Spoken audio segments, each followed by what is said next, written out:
Wow, you are welcome to today's video lesson. If today happens to be the first time you are coming across my video, I welcome you to my channel, The Chemist Chemistry. If you're a lover of chemistry, then this channel is for you. Don't forget to subscribe, like the video, and destroy the notification bell so that anytime a new video is released, you will be notified. Alright, so we are on the topic the periodic chemistry. Specifically, under that topic, we are talking about the periodic table.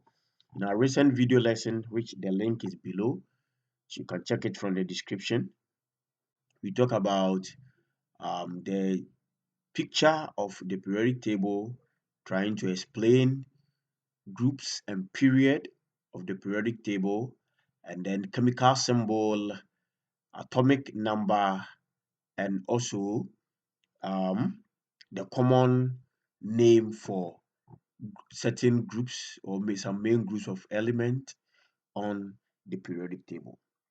One may ask, what is even periodic chemistry or periodicity? Another name for it is periodicity. So periodic chemistry or periodicity.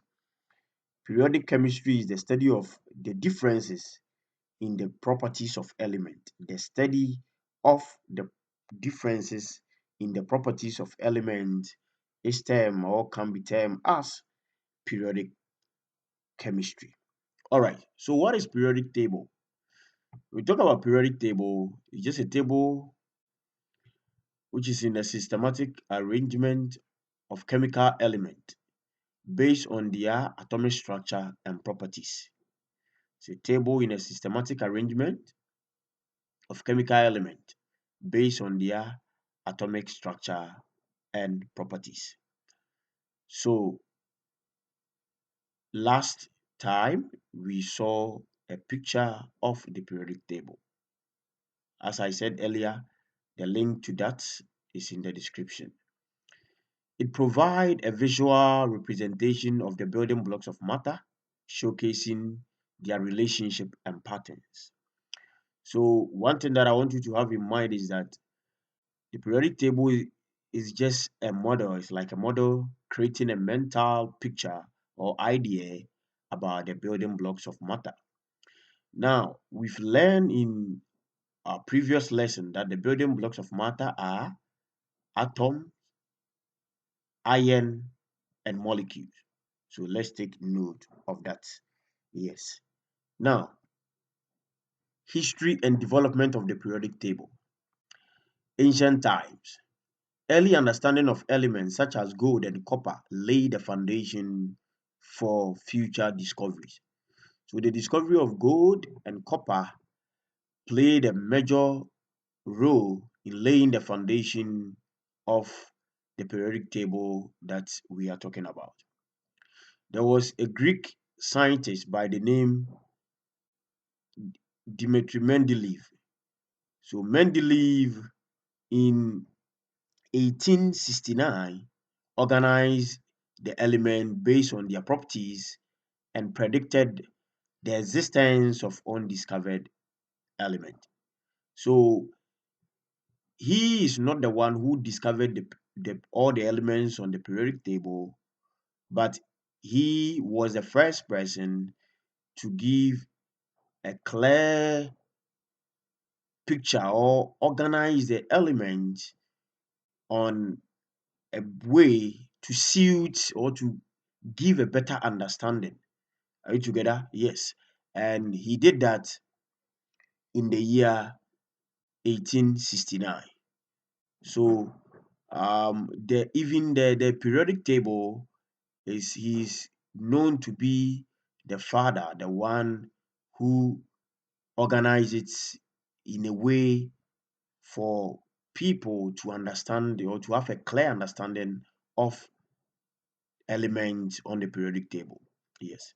Then we have the modern or the advanced version of the periodic table. So further development, such as the discovery of atomic structure, which started in the 20th century, refined and expanded the periodic table.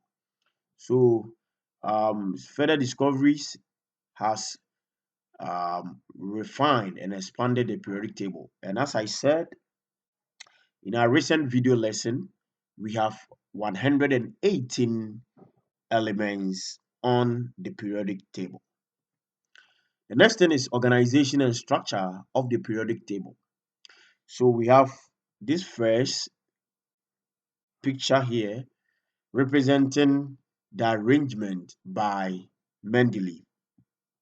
Then we have the second one and the third representing the modern or the current arrangement of element on the periodic table. So in our recent video or before this, we show a picture of the modern periodic table.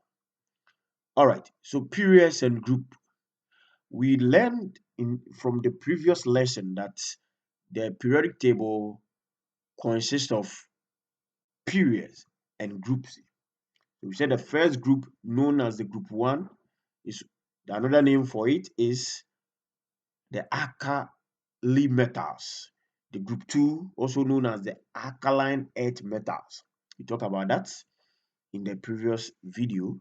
And we also made mention of the fact that we have periods, and the period consists of from left to right across. So when you are moving from left to right across the elements on the periodic table, that is the horizontal row, we term it as periods.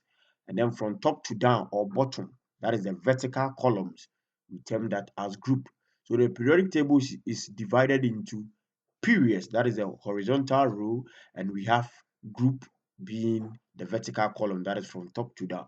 Yes, and each serving a unique purpose in the sense that elements on the same group have a specific characteristics, and one of them is that they all have same number of valence electrons or outermost electrons, or electrons. They all have the same number of electrons in their outermost electron. Sorry, in their outermost shell. In their outermost shell. Let's take note of that. Now we have element categories. Element categories. So element can be classified into metals, non-metals, and metalloids or semi-metals, and each with distinct properties and characteristics. We all know that metals have different properties as non-metals, and non-metals also have different properties. We differentiate them also from semi-metals or the metalloids. Yes, so let's take note of that. Then we have the noble gases. The noble gases, they are found in the group 18 or the group 8, as I explained in our previous video, and are known for their stability and reluctant to react with other elements. In other words, the stability is in the sense that they have fully filled octet.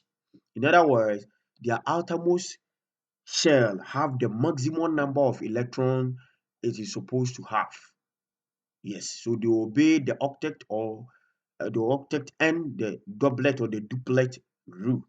Now, one thing that I want you to take note of, I said that the elements on the same group have the same number of valence electrons.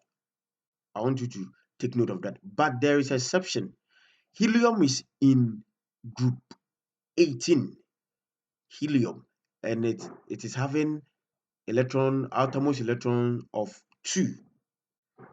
The reason being that the 2 is a fully filled, because the first shell take a maximum of 2 electrons, and helium is having that shell and can accommodate a maximum of just 2 electrons, and it is having just that 2 electrons, and so it is more stable.